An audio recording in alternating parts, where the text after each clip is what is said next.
Hi viewers, welcome to our channel. ప్రస్తుతం మనతో పాటు సీనియర్ జర్నలిస్ట్ దాము బాలా సార్ ఉన్నారు. వారితో మాట్లాడదాం. నమస్కారం సార్. No. సార్, నామినేటెడ్ పోస్టుల విషయంలో టీడీపీకి బీజేపీకి మధ్య చిన్న గొడవ అయిందని చెప్పేసి పురంధరేశ్వర్ గారు కూడా చంద్రబాబు గారి పైన సీరియస్ అయ్యారని చెప్పేసి వార్తలు అయితే వినిపిస్తున్నాయి సార్. అసలు ఏం జరిగింది? మరి బీజేపీకి టీడీపీకి మధ్య ఈ గొడవ ఉందంటారా సార్?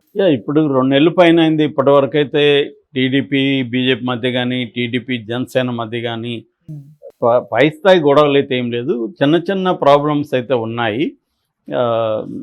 లోకల్ స్థాయిలో ప్రాబ్లమ్స్ ఉన్నాయి. మొన్న కూడా మనం చూసాము. వర్మ కూడా పిఠాపురంలో పవన్ కళ్యాణ్కి ఇన్ఫర్మేషన్ లేకుండా అక్కడ అన్న క్యాంటీన్ ఓపెన్ చేశాడు. పవన్ కళ్యాణ్ యాక్చువల్గా అక్కడ డొక్కా సీతమ్మ పేరుతో క్యాంటీన్ పెడదాం అనుకుంటే పవన్ కళ్యాణ్కి చెప్పకుండా చేశాడని అక్కడ లోకల్ జనసేన నాయకులను కూడా ఎవరిని పిలవకుండా అదేదో టీడీపీ ప్రోగ్రాం లాగా, పార్టీ ప్రోగ్రాం లాగా చేశాడని విమర్శలు వచ్చాయి. అట్లాగా జనసేనకి టీడీపీకి మధ్య కొన్ని చోట్ల ప్రాబ్లమ్స్ ఉన్నాయి. అట్లాగే బీజేపీ టీడీపీ మధ్య కూడా ప్రాబ్లమ్స్ ఉన్నాయి. ముఖ్యంగా పురంధేశ్వరి చాలా అసంతృప్తిగా ఉన్నట్టు తెలుస్తుంది. ఎందుకంటే ఆమెకు first Lok Sabha speaker post Chandrababu ఇప్పిస్తాడని చెప్పారు. దాని తర్వాత డిప్యూటీ స్పీకర్ అన్నారు, తర్వాత మంత్రి అన్నారు. ఏవీ లేవు ఆమెకి. చివరికి ఆ శ్రీనివాసరాజు నర్సాపురం ఎంపీ, ఆయనకి మంత్రి పదవి వచ్చింది బీజేపీ కోటాలో సెంట్రల్లో.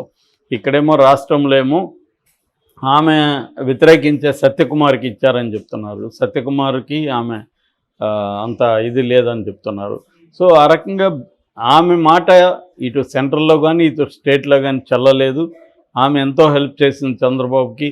జగన్ మీద కేసులు పెట్టడం, జగన్ కుంభకోణాలను వెలికితీయడం కావచ్చు, జగన్ మీద ఫైట్ కావచ్చు, అట్లాగే ఈ మన ఎలక్షన్ కమిషన్ని మేనేజ్ చేయడంలో కూడా ఆమె చాలా గట్టిగా పనిచేసింది. ఆమె ఇచ్చిన లిస్టు ప్రకారమే కేంద్ర ఎన్నికల కమిషన్ వైసీపీకి ఉపయోగపడే అధికారులందరినీ కూడా మార్చడం, ఇవన్నీ కూడా చేసింది. ఆ రకంగా ఆమె చాలా కాంట్రిబ్యూషన్ చంద్రబాబుకి చేసినా కూడా చంద్రబాబు అధికారంలోకి వచ్చినాక ఆమెను పట్టించుకోలేదని చెప్తున్నారు. అందుకని ఆమె రాజమండ్రిలో ఆ మధ్య వెళ్ళినప్పుడు కూడా కొందరు ఈ హామీలు అమలు అవుతాయా లేదా, అమలు కావట్లేదు కదా అని ఆమెను అడిగితే నాకు సంబంధం లేదు, నేను కాదు కదా ఇచ్చింది ఆ హామీలు ఎవరు ఇచ్చారో వాళ్ళని అడగండి అని ఆమె వెళ్ళిపోయిందని చెప్తున్నారు. సో అలాగా ఆమెకు చంద్రబాబు పట్ల కొంత అసంతృప్తి అయితే ఉంది అని చెప్తున్నారు. బీజేపీలో కూడా ఇటు జనసేనకేమో 3 మంత్రి పదవులు ఇచ్చారు, బీజేపీకి 1 ఇచ్చారు. బీజేపీ నాయకులను ఎవరిని కూడా పెద్దగా ఇంపార్టెన్స్ ఇవ్వట్లేదు. పవన్ కళ్యాణ్కి ఇచ్చిన ఇంపార్టెన్స్ పురంధేశ్వరికి ఎక్కడా ఇవ్వట్లేదు. మనం చూస్తున్నాం పవన్ కళ్యాణ్కి ఇటు డిప్యూటీ సీఎంగా ఇవ్వడం కానీ, అన్ని చోట్ల పవన్ కళ్యాణ్ని అన్ని సమీక్షా సమావేశాల్లో కూర్చోబెట్టడం కానీ ఇవన్నీ చూస్తున్నాం. మామూలుగా అయితే డిప్యూటీ సీఎంని ఎవరు పట్టించుకోరు, కానీ పవన్ కళ్యాణ్కి చంద్రబాబు చాలా ఇంపార్టెన్స్ ఇస్తున్నాడు. అది అట్ ద సేమ్ టైం పురంధేశ్వరికి ఏమాత్రం పట్టించుకోవట్లేదు అన్న ఇదైతే ఉంది. సో ఈ కాంటెక్స్లో ఇప్పుడు నామినేటెడ్ పోస్టులు అనేవి ఇవ్వాలి. ఆల్రెడీ 2 నెలలు అయిపోయింది. సో చంద్రబాబు 30 నుంచి 50% పోస్టులు ఇప్పుడు ఇచ్చేద్దాము, తర్వాత కొంత గ్యాప్ తీసుకొని మిగిలిన పోస్టులు అప్పుడు ఇద్దామనేది ప్లాన్ చేసుకున్నాడు. సో ఇప్పుడు ఇందులో 50% మొత్తం ఓవరాల్గా నామినేటెడ్ పోస్టులలో 50% తెలుగుదేశానికి, 30% జనసేనకు, మిగిలిన 20% బీజేపీకి ఇవ్వాలని చంద్రబాబు ప్లాన్ చేశాడని చెప్తున్నారు.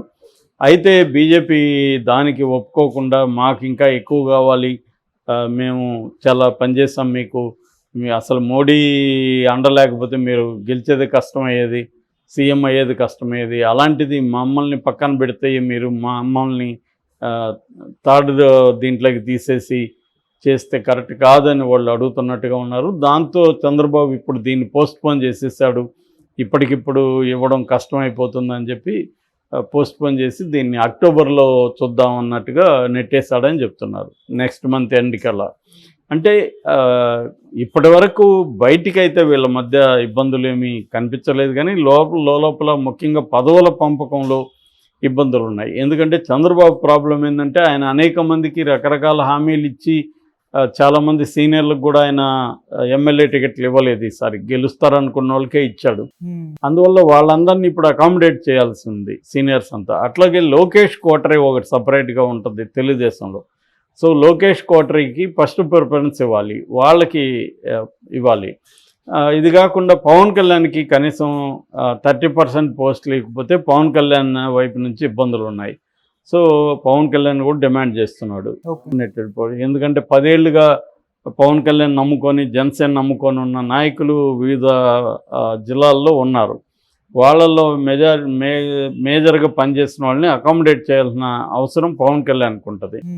సో అందువల్ల పవన్ కళ్యాణ్కి చేయాలి. అట్లాగే బీజేపీ కూడా అధికారంలో లేదు ఎప్పుడు, కాబట్టి బీజేపీ కోరుకుంటుంది.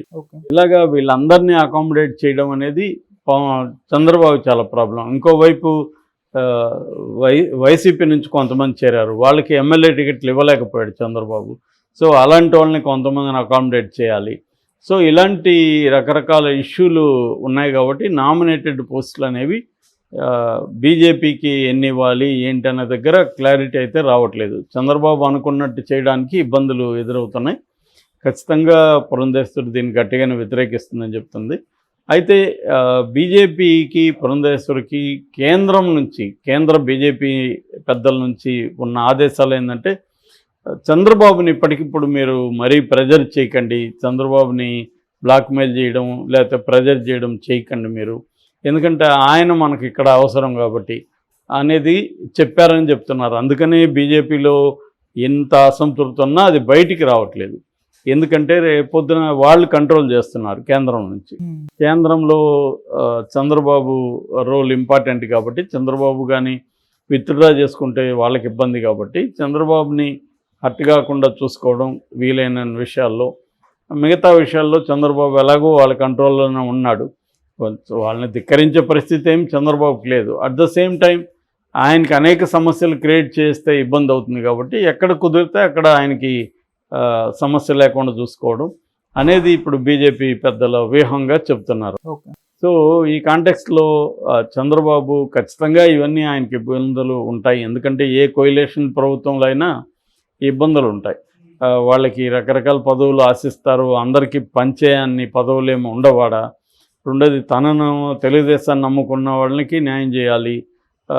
మళ్ళీ బీజేపీకి ఎక్కువ ఇస్తేమో ఇక్కడ తెలుగుదేశం వాళ్ళకి ఇబ్బంది. ఆల్రెడీ మనం చూస్తున్నాం మీడియాలో కూడా చాలామంది తెలుగుదేశానికి అనుకూలంగా రోజు అదే పనిగా మీడియాలో మాట్లాడిన అనలిస్టులు కావచ్చు, జర్నలిస్టులు కావచ్చు, కానీ వీళ్ళకి ఇచ్చే పరిస్థితి లేదు.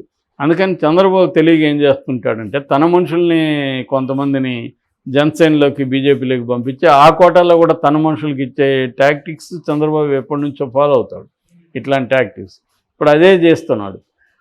అది చేస్తేమో బీజేపీలో ట్రెడిషనల్గా బీజేపీలో ఉన్న వాళ్ళకి కోపం వస్తుంది.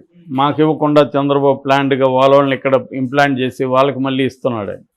సో ఇటువంటి ఇష్యూస్ రకరకాలు ఉన్నాయి. వీటిని అంతా సార్ట్అవుట్ చేయాలి. నాకు తెలిసి చంద్రబాబు సార్ట్అవుట్ చేయగలుగుతాడు. ఎందుకంటే బీజేపీ వాళ్ళు చంద్రబాబుని ఇక్కడ గట్టిగా ఓపెన్గా ధిక్కరించే పరిస్థితి అయితే లేదు. ఎందుకంటే అదేమీ ఇండిపెండెంట్ పార్టీ కాదు, అది కేంద్రం అధిష్టాన దీంట్లో పనిచేయాలి. అధిష్టానమేమో చంద్రబాబుకి వ్యతిరేకంగా మీరు గొడవలు ఏమి చేయకండి అని ఆల్రెడీ చెప్పింది. సో ఈ కాంటెక్స్ట్లో నాకు తెలిసి ఇవన్నీ కూడా టెంపరీ ప్రాబ్లమ్స్ తప్ప ఇవేమీ పై స్థాయికి వెళ్ళి పెద్ద స్థాయిలో చంద్రబాబుని అఫెక్ట్ చేస్తాయని నేను అనుకోవట్లేదు. అదేదో బీజేపీకి చంద్రబాబు మధ్య గొడవలు వచ్చేసి ఇప్పటికిప్పుడు కూటమి ఇబ్బందుల్లోకి వెళ్తుంది అనేది జరిగే పరిస్థితి అయితే లేదు. కాకపోతే ప్రెజర్ అయితే పడుతుంది చంద్రబాబు మీద. ఈ పదవులు డిస్ట్రిబ్యూషన్ దగ్గర ఇబ్బందులు అయితే వస్తాయి. Okay sir, thank you so much.